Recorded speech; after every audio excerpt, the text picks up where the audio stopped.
विचार, उन लोगों ने अपने अपने विचार रखे। और उसके अलावा जो नगर पालिकाओं के जो चुनाव होने हैं उसकी तैयारियों के बारे में ये बैठक थी। बैठक लंबी चली और चूंकि 2 विषय थे, इन दोनों विषयों पर गहन मंत्रणा होनी थी, इसलिए लंबी बैठक चली और बहुत ही सार्थक विचार सबके सामने आए।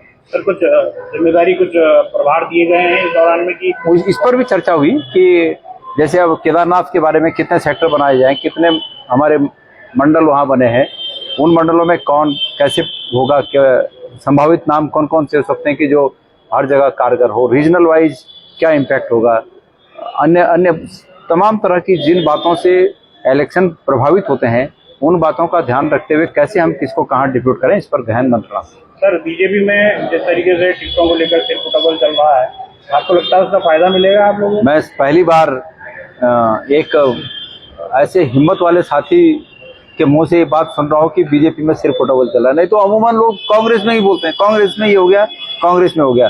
तो मैं आपको पहले तो धन्यवाद देना चाहूँगा कि आपने एक ये बात बोलने की हिम्मत रखी। सच यही है कि बीजेपी में सरफुटबल मची है। कांग्रेस में भी टिकट के बहुत दावेदार हैं, ऐसा नहीं कि कांग्रेस में टिकट के दावेदार हैं, लेकिन सभी दावेदारों ने एक बात पर आकर अंतिम रूप में अपनी बात पूरी की कि जिसको भी टिकट मिलेगा हम सब साथ हैं और हमें केदारनाथ में बीजेपी से मुक्ति चाहिए, ये सब ने कहा। तो इसलिए सब लोग साथ हैं और इसके सकारात्मक परिणाम सामने आएंगे। यानी बाकी कांग्रेस के जितने भी दावेदार हैं उन्होंने आला कमान के आगे सरेंडर कर दिया है कि भाई जो आप तय करेंगे वो। नहीं, ये सरेंडर करने वाली बात नहीं है। सरेंडर करना क्या हुआ, ये कहा कि हम दावेदारी हमारी है, हमारी दावेदारी पर विचार करें। और कांग्रेस के वरिष्ठ नेताओं ने जब बैठक की तो उनकी दावेदारी पर गहनता से विचार हुआ। अब टिकट तो एक ही को मिलेगा ना, टिकट तो एक ही को मिलेगा, तो जिसको भी टिकट मिलेगा उसको सब लोगों ने कहा कि हम उसको जिताएंगे। ये इसी तरह है कि कोई व्यक्ति ये कहे कि भाई सभी पत्रकार साथियों में से सरकार आने पर मीडिया सलाहकार एक को बनाएंगे, तो आप में से एक के नाम पे सब सहमत हो गए तो वो बन जाते हैं। यही इसी प्रकार है। अच्छा, लेकिन इस दौरान में जब आप टिकट की और तमाम चीजों में पर्यवेक्षक थे, हाँ, तो एक बार आरोप आप पे ये भी लगा कि आप फेवरेटिज्म करते हुए नजर आए। फेवरेटिज्म, मनोज रावत को लेकर आप? नहीं, मैं बिल्कुल इस बात को नहीं मानता। ये हमारे जिलाध्यक्ष जी यहाँ पर मुझे दिखे, मैं बिल्कुल इस बात को नहीं मानता कि कोई पक्षपात, एक बाल बराबर का भी पक्षपात प्रभारी के तौर पर मेरे द्वारा या मेरे टीम के अन्य सदस्यों द्वारा किया गया।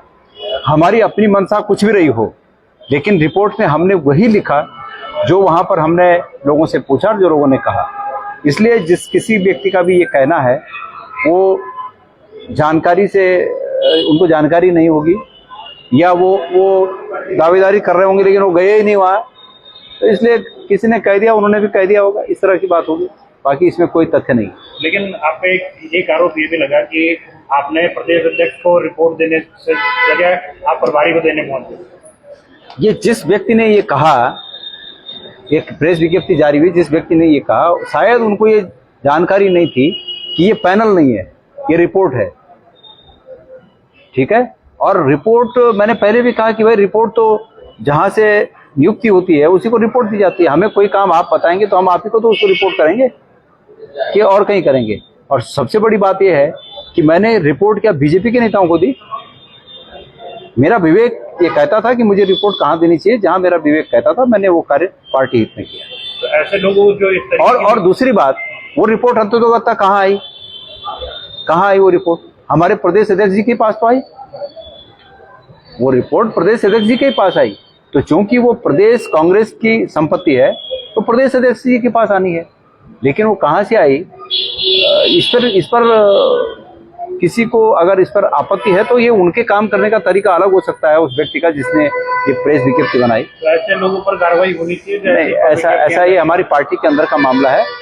कार्रवाई बाद की बात है, पहले हमें केदारनाथ में चुनाव जीतना है, कार्रवाई चलती रहेगी। Thank you. हाँ।